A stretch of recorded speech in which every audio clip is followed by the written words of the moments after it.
Hello everyone, welcome to Physics Mafia. Today we are going to discuss problem number 1.41 from Irido-Whitley series.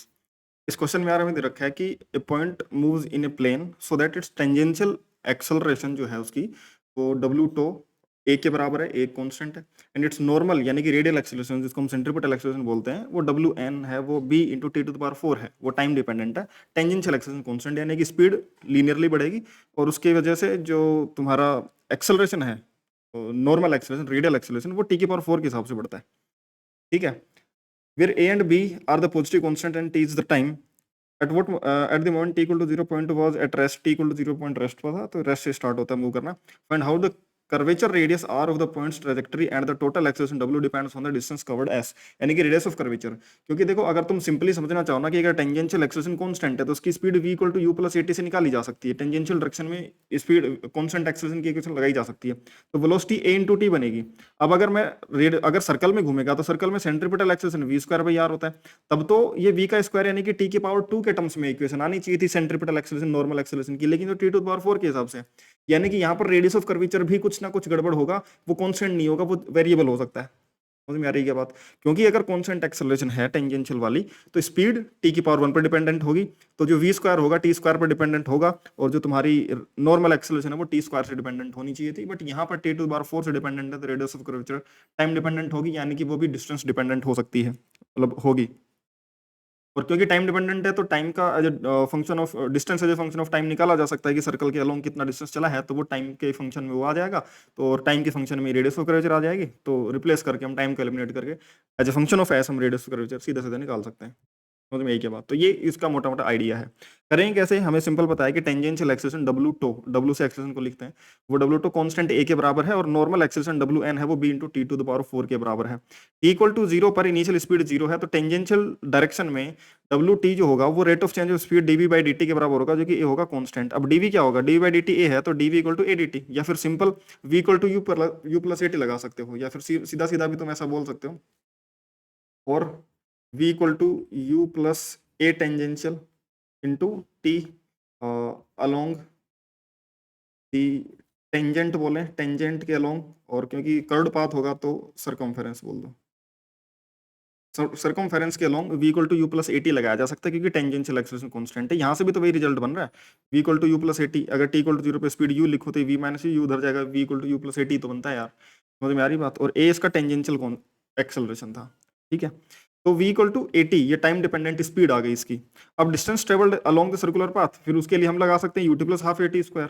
क्योंकि अगर along the circle, along the tangent, along the path of the, अगर कोई भी random path है इसका, इस particle का कोई भी रैंडम पाथ किसी भी तरीके का है, तो अलोंग द टेंजेंट उसकी एक्सेलरेशन हमेशा सेम रहती है, तो जो डिस्टेंस ट्रेवल करेगा, अगर मैं स्पीड के लिए ये फॉर्मूला लगा सकता हूँ तो डिस्टेंस ट्रेवल के लिए भी UT plus half a t square लगा सकता हूँ, क्योंकि नॉर्मल एक्सेलरेशन की वजह से वो डिस्टेंस ट्रेवल नहीं करता, वो सिर्फ डायरेक्शन चेंज करता है। टेंजेंशियल एक्सेलरेशन की वजह से उसको स्पीड गेन करना पड़ता है, और वो गेन कर पाता है और वो टेंजेंशियल डायरेक्शन में डिस्प्लेस हो पाता है, उसका आर्क लेंथ बन पाता है, यानी कि उसका डिस्टेंस कवर्ड आ पाता है। तो ऐसे equal to u t plus half a t square लगा देंगे टेंजेंशियल डायरेक्शन में, और टेंजेंशियल एक्सेलरेशन डब्ल्यू टो जो है वो ए दे रखा है, तो यू जीरो था, हाफ ए टी स्क्वायर ये तुम्हारा डिस्टेंस आ जाएगा, यानी कि time as function of s आ गया,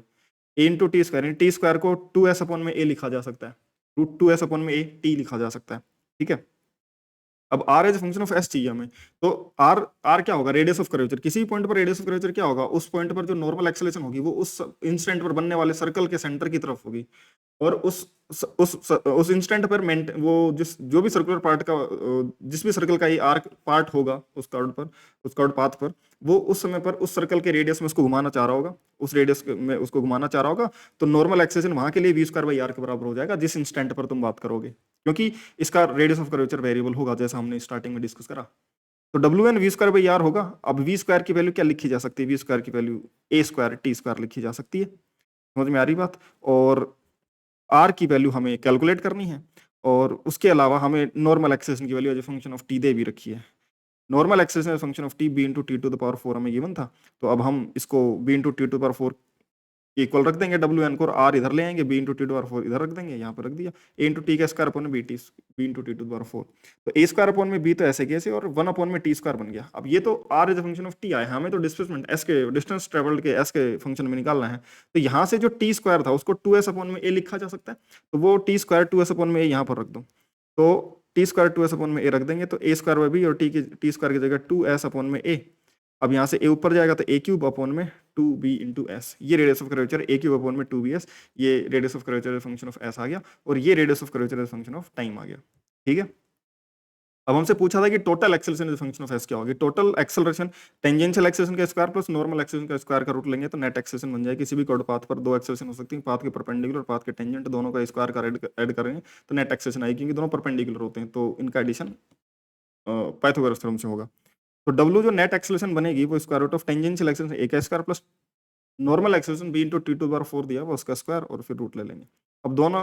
ऐसा कर लेंगे, ए कॉमन ले लेते हैं, स्क्वायर कॉमन लेंगे तो बाहर रूट ए स्क्वायर का रूट कॉमन आएगा, यानी ए बाहर आ जाएगा और 1 प्लस ये बी स्क्वायर अपॉन में ये वाला ए स्क्वायर और टी टू द पावर 4, समझ में आ रही बात, उसका भी स्क्वायर है, टी टू द पावर 4 का भी स्क्वायर है। अब इसको ऐसा लिखा जा सकता है कि हमारे पास टी, अगर हमें टाइम के फॉर्मेट में फंक्शन पूछा होता टोटल एक्सेलरेशन का तो वो टाइम के फंक्शन में तो टोटल एक्सेलरेशन ये आ गई थी, लेकिन हमें पूछा था डिस्टेंस के फंक्शन में, यानी कि डिस्टेंस के साथ में उसका एक्सेलरेशन का फंक्शन बताओ। तो यहाँ पर टी की पावर 4 की तो नहीं, लेकिन हमें टी की पावर 2 की वैल्यू पता है, टी की पावर 2 की वैल्यू 2s अपॉन में ए पता है,